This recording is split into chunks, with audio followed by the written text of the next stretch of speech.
Hi guys, this is Daz. Let me atom the WattbikeAtomZwifter. Okay, so today I've gone full green screen. As you can see behind me, I seem to have blended into the background. Um, Splashed out a little bit of cash just to try to get my setup a little bit more easier and polished. Slowly getting there. So it's Christmas, apparently. Um, right, so in this one, what I wanted to do was strip everything right back. So this is pretty much the first time you've got everything set up and you open up Zwift. Hopefully you'll have created an account, otherwise you won't even get to this screen. Within this, there's a few things that you need to look at. So I'm aware that the white cursor doesn't work well on here, so I'm going to try to give you bearings by looking at the screen. So if you look at the very top title screen, in the center you've got paired devices, and over on the left hand side you've got a flashing Bluetooth symbol. That one's flashing at the minute because I'm not currently using my bike, so I am going to be skipping at the bottom when I've explained this screen to you. The one next to it is ANT Plus. So there's two protocols that the smart device, smart bike that you're using will communicate with Zwift. The first one is Bluetooth, the most common one I believe, and the second one is ANT Plus. Reading some of the other blogs and some of the testimonies really from other people, the ANT Plus works quite well, I think, with laptops, PCs, Macs. But the key to it is that if you've got the ANT Plus device plugged in, you've got to try to get the sensor as close as you can to the bike sensor, or the receiver to the bike sensor, which obviously then transmits the signal. There have been some issues. Bluetooth, the only thing I would say to it is to setting that up is really just be careful how many other Bluetooth devices that you've got going on wherever you're doing your bike ride. Things like headsets should be okay. Things like Bluetooth speakers, possibly going to be having a bit of difficulty with that. So just try to cleanse, if you like, all the unnecessary Bluetooth stuff that you've got. Generally, my setup, I've got the Apple TV, which is connecting to the Wattbike Atom with Bluetooth. It uses up 2 of the 3 allowed Bluetooth devices, the third one being the remote control, which you've got no option but to have, because otherwise you wouldn't be able to work the Apple TV. And yeah, so there isn't really any issue with that. That also means that I've got a spare Bluetooth channel for the heart rate monitor. So when you do start to pair everything up, you'll see that these the grey areas, power source, speed sensor, heart rate, cadence, and controllable, they will all turn to shades of blue. Up in the top right, you've got the cog. I'm going to click on it. So you've got a choice there. If you do have any issues, you can use the Zwift Companion, which is the app that goes onto your smartphone to actually do the pairing for you. And then it'll communicate via the software to Zwift. So that's that. Right, so that's the first screen. You've got the option as well, the bottom right, you can change the language. You can just watch, which means that you just go into almost like a demo kind of version. If you're not pairing anything straight away, it doesn't really make any difference. You can skip, which I'm just going to do now. It gives you a quick warning. You can't ride until you've paired a power or a speed sensor. Are you sure you want to skip pairing? Yes. Okay. Now what you've got is the screens which I spoke about in the last video. I'm just going to go straight in to ride, just so that I can go into the settings screen and go through that a little bit more.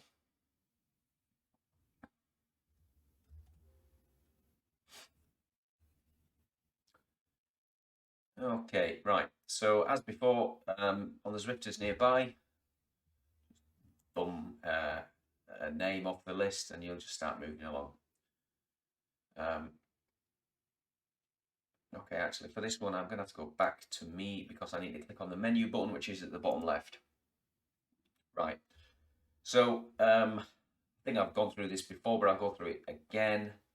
You've got top left your personal details. You can go in and edit them. I won't click that because you'll see my email address, and then everybody will be spamming me. The top right, you've got the stats for the current ride. I haven't gone anywhere yet because I'm not paired, and the grand totals for the whole time that you've been using Zwift.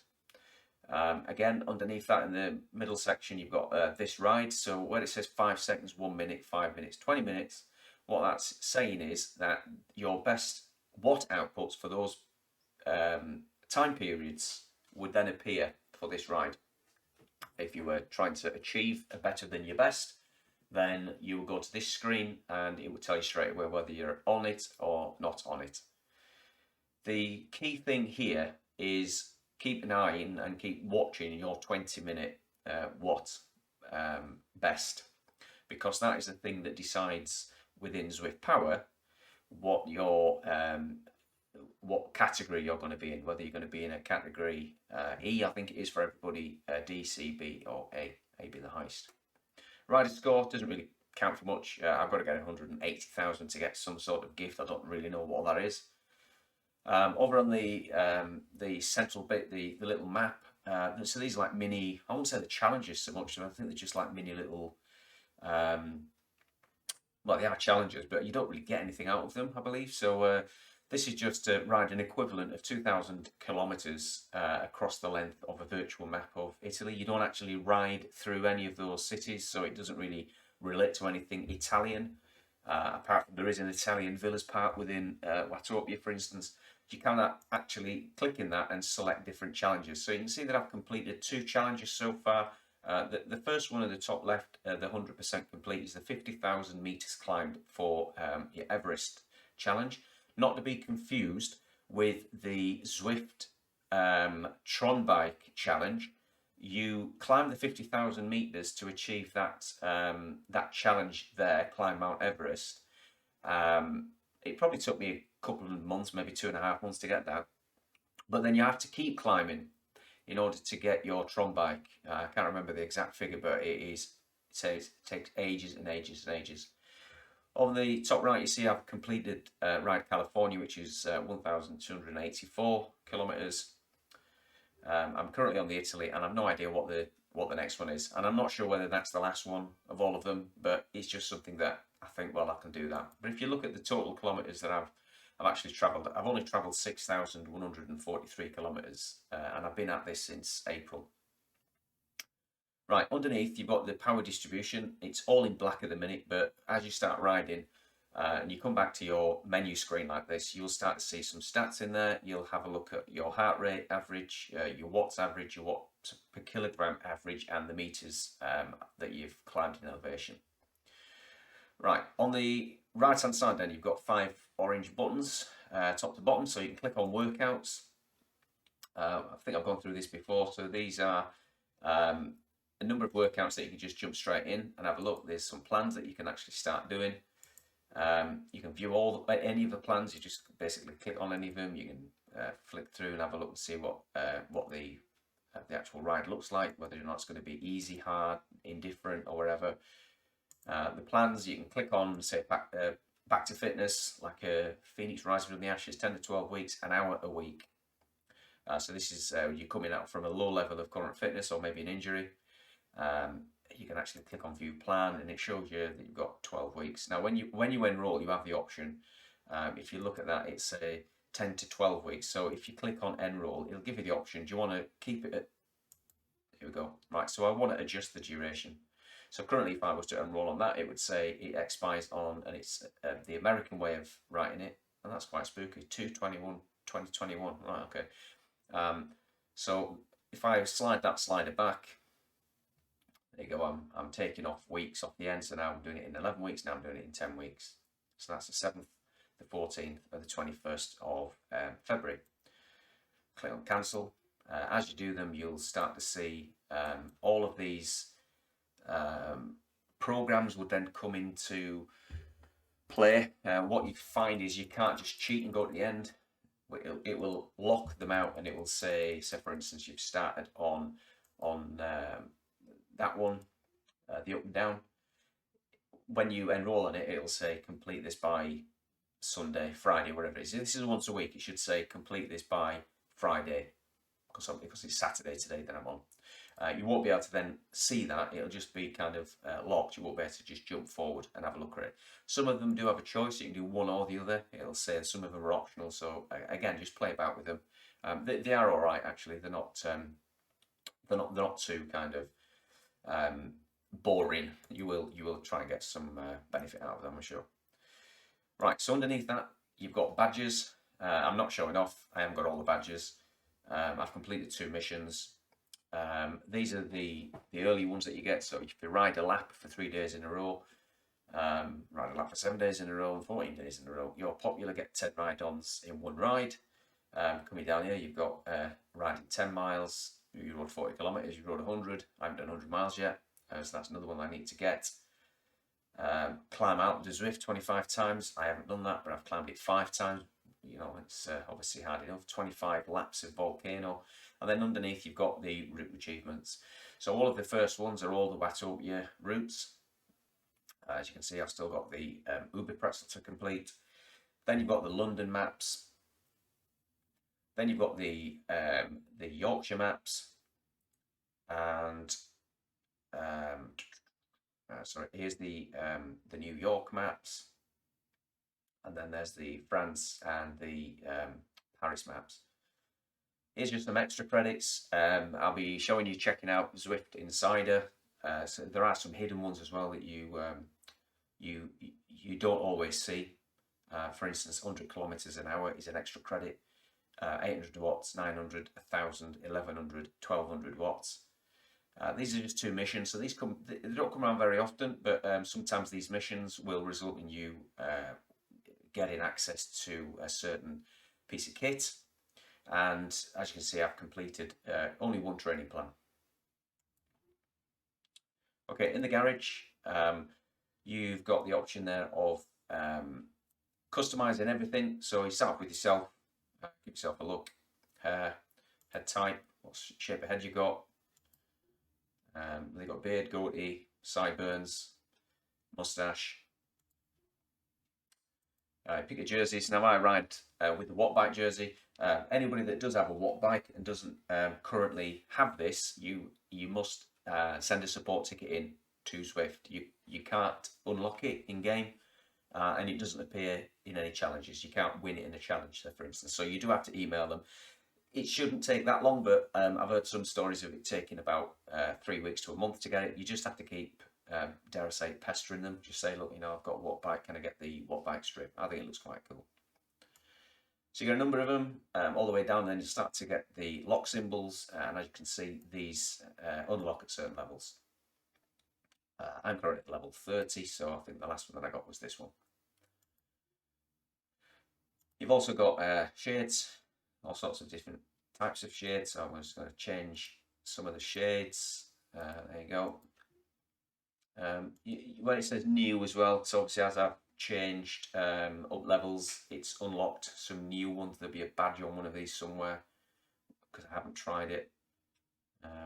There you go. So it's that one in the top left. So I'm just going to click on it. Right. So that's the level 31. Doesn't look too bad, but as I said, I'm on a Wattbike.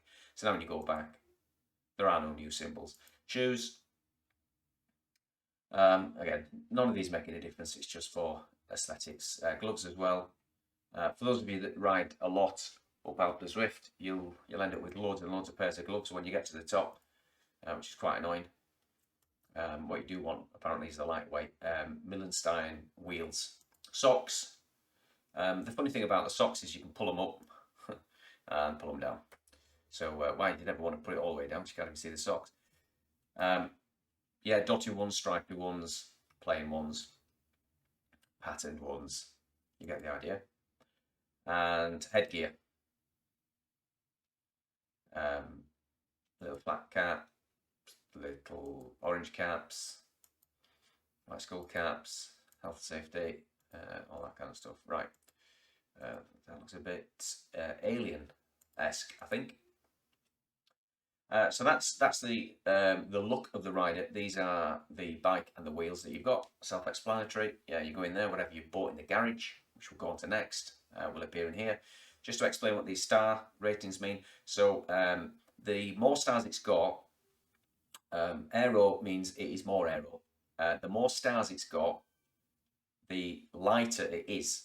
It's not very clear sometimes. So it's, if it's got 4 stars like these, it's a lightweight wheel. But 2 stars is obviously not as aero as a 4-star. Why would you want a 1-star weight wheel with 4-star aero? I'll give you a clue. When you go downhill, gravity and your recorded weight within Zwift and the weight of your frame determines how fast you go down the hills. So if you're doing a lot of races or time trials where you're going down hills and you've got super light wheels on, you're particularly light and your bike's particularly aero, you ain't going to go down it as quick as somebody who's 20 stone, imagine that, 20 kilograms heavier than you and has got a heavy frame and might be super aero. So the 808, so obviously it's one of the ones that you unlock at certain levels. And then of course in here you've got your frames, all different ones, same star ratings apply for this one. The Tron bike is actually called the Zwift Concept Z1. On the right hand side you can customise it as well, so you can give it a bit of a colour change, which I think is quite a good feature.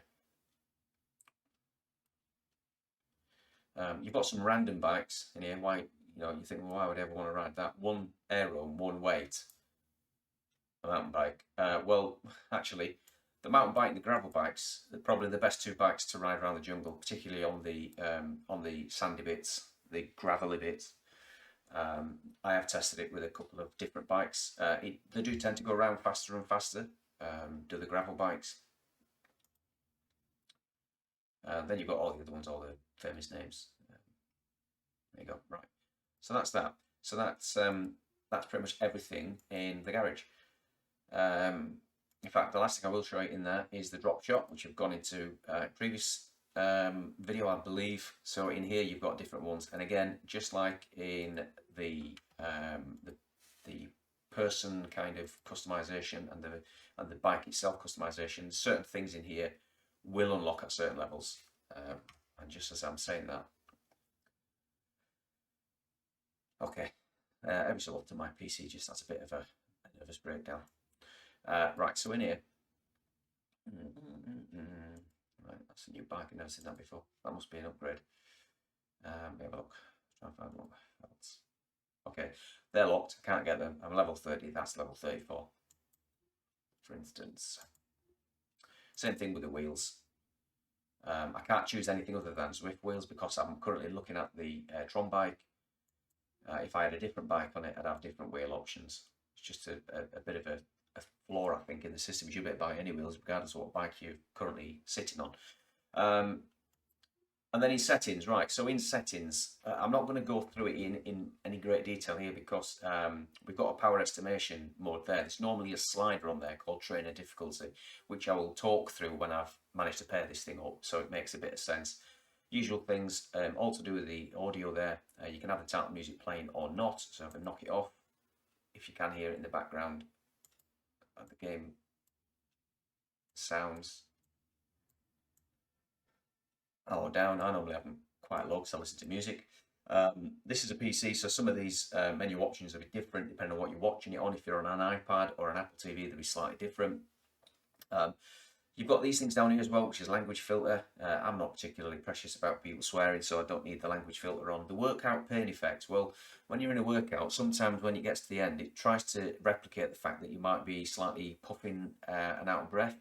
And then the screen just goes like a heat haze that you'll see when you're walking out on a hot day, and you think, well, what's it doing that for? You think there's a glitch or something with your graphics, and it just puts you off a little bit.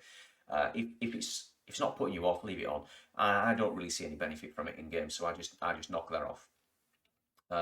Leaderboards as well. What that means is when you finish the race, it will always pull up the leaderboard, and it'll stay on that until you click off it. Power display, you can either have an instant power readout for whatever you're doing currently on your WattbikeAtom, if that's what you're on, or Smart Trainer, or you can let it average out over 3 seconds. Again, it just depends what it is you're using it for. All right, so that was everything. I hope that is enough just to get you acclimatized to what the rider menu and the settings and everything else is.